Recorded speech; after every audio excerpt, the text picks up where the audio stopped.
Luísa, conta pra gente como você começou a carreira. Bom, então, eu sempre fui muito do meio esportivo e quando eu tinha ali por volta de uns 5, 6 anos eu já praticava diversas modalidades, inclusive o futebol. E então já fiz natação, já fiz tênis de mesa, já fiz balé, ginástica, todos os tipos de esporte e eu rodei e parava no futebol. Até que com 7, 8 anos eu comecei a praticar a escolinha de futebol de salão. E infelizmente naquela época, né, até atualmente, tem bem poucas escolinhas, principalmente femininas.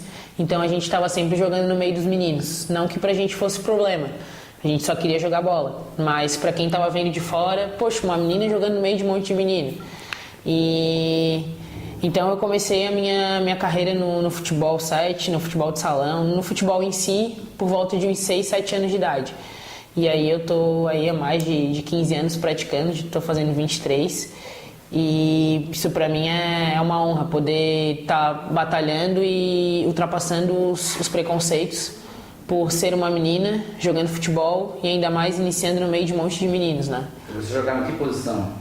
Eu sempre joguei na linha, é até uma curiosidade, né? Todos esses troféus aqui de como goleira menos vazada, mas eu sempre joguei na linha e tá fazendo 3 anos que eu tô indo pro gol, que eu fui pro gol. Então essa transição foi um pouco complicada para mim, saindo de pivô, saindo de uma área, indo para outra área totalmente ao contrário. Mas a minha posição era pivô, jogava de pivô no futebol de salão, jogava de camisa 9 no campo. Então sempre joguei na linha e agora durante esses últimos 3 anos eu fiz essa transição pro gol. E me diz uma coisa, na linha você fazia muitos gols? Como era que era a jogadora? Então, na linha eu graças a Deus eu sempre me destaquei, independente da posição que eu estivesse atuando, mas geralmente era lá na frente, sim, era a última atacante e a intenção era fazer gol, desperdiçar o mínimo possível.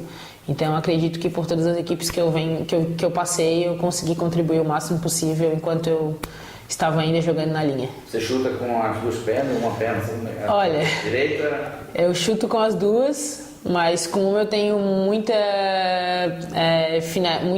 como é finalidade a palavra, muita precisão. Mas a esquerda ela é meio cega, assim. A gente até tenta, né? Mas não tem tanta precisão quanto a perna direita.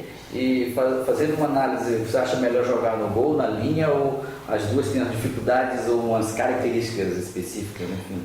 Então, cada posição tem a sua característica, tem a sua dificuldade, tem a sua facilidade, mas isso também depende muito do jogador, né? Eu morro de saudade de jogar na linha, inclusive até participei de uma competição aí faz 2 semanas e joguei na linha, então tava com muita saudade. E as dificuldades continuam as mesmas, talvez até maiores, por ter meninas que estão se aperfeiçoando e conseguindo buscar o seu espaço. Então, tanto no gol quanto na linha, a dificuldade, não digo que é a mesma, mas conforme o futebol feminino vai se desenvolvendo, as meninas vão melhorando e as dificuldades vão aumentando. Mas eu me encontrei no gol. Hoje eu não quero mais sair dali. Luísa, você imaginava imaginava que um dia poderia chegar à seleção brasileira, ou na sua cabeça isso era um sonho distante? Não. Acho que sonhos, se a gente tem que lutar e ir atrás para realizar, né? Para mim nunca foi um sonho impossível chegar na seleção brasileira, mas também não era um negócio que eu achava fácil. Eu pensava comigo, será que realmente isso é possível? Eu sei que é possível, mas será que realmente eu vou conseguir chegar? Então, e aí eu vi que esse sonho era possível quando numa Copa do Brasil, em Curitiba, eles anunciaram, falando que realmente teria uma seleção brasileira de futebol 7 feminino. Isso foi que ano? Isso foi ano passado, Foi ano passado. E através daí eu comecei a acreditar mais ainda. Meu sonho mesmo é chegar na seleção de campo, mas a gente tem que dar um passo de cada vez.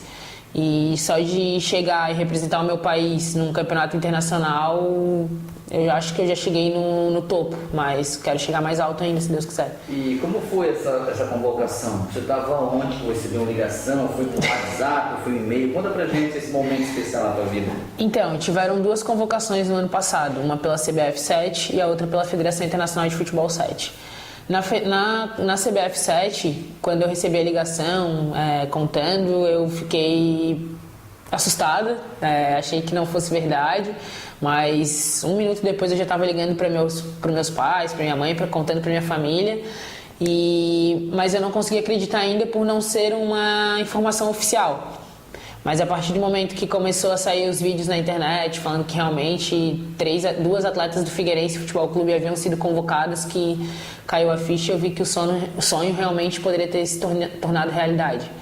E na segunda convocação foi para a Copa Intercontinental, que aconteceu em Curitiba, que também a gente recebeu um e-mail daí falando da nossa convocação, saiu até também na internet, nas redes sociais, e foi mais um susto, né? Porque em menos de 1 ano já ter sido convocado para 2 convocações e representando a seleção brasileira foi uma sensação que realmente só sentindo e tendo na pele para falar como foi.